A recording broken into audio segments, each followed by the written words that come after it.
গ্রোগিন বিডির আজকের পর্বে আমরা আলোচনা করব অরভিল রাইট ও উইলবার রাইট দুই ভাইকে নিয়ে। মূল আলোচনায় যাওয়ার পূর্বে ছোট্ট একটি ইন্ট্রো।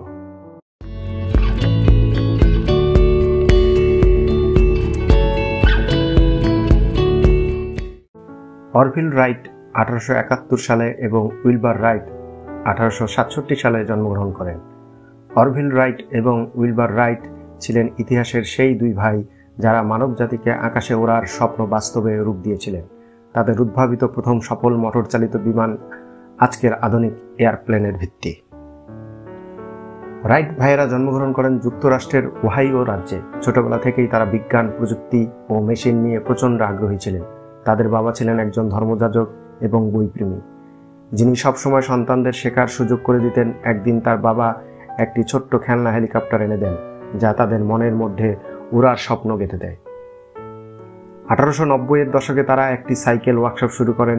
এই সাইকেল ওয়ার্কশপ মেরামত ও তৈরি কাজের মাধ্যমে তারা যন্ত্রপাতি ও গতির নিয়ন্ত্রণ সম্পর্কে গভীর জ্ঞান অর্জন করেন। এই অভিজ্ঞতাই পরে তাদের উড়োজাহাজ তৈরির পথে সাহায্য করে। রাইট ভাইয়েরা বহু বছর ধরে উড়োজাহাজ তৈরির জন্য গবেষণা চালিয়ে যান। তারা বিভিন্ন ধরনের গ্লাইডার পরীক্ষা করেন এবং নিজস্ব উইন্ড টানেল তৈরি করে পরীক্ষা চালান। অবশেষে 1903 সালের 17 ডিসেম্বর তারা তৈরি করেন ফ্লায়ার 1, যা ছিল বিশ্বের প্রথম মোটর চালিত, নিয়ন্ত্রিত ও মানুষবাহী উড়োজাহাজ। এই উড়োজাহাজটি প্রথমবার আকাশে ওড়ে মাত্র 12 সেকেন্ড এবং 120 ফিট দূরত্ব অতিক্রম করে। যদিও সময় খুব কম ছিল, এটি ছিল ইতিহাসের প্রথমবার যা মানুষ নিজে চালিয়ে সফলভাবে আকাশে উড়েছিল। ফ্লায়ার 1 এর পর তারা আরও উন্নত মডেল তৈরি করেন। ধীরে ধীরে তাদের বিমান আরও দীর্ঘ সময় এবং বেশি দূরত্ব অতিক্রম করতে সক্ষম হয়। প্রথম বিশ্বযুদ্ধের সময় তাদের তৈরি প্রযুক্তি যুদ্ধ বিমান তৈরিতে গুরুত্বপূর্ণ ভূমিকা পালন করে। প্রথমে অনেকেই তাদের সাফল্যে সন্দেহ প্রকাশ করলেও পরে পুরো বিশ্ব তাদের অবদানের স্বীকৃতি দেয়।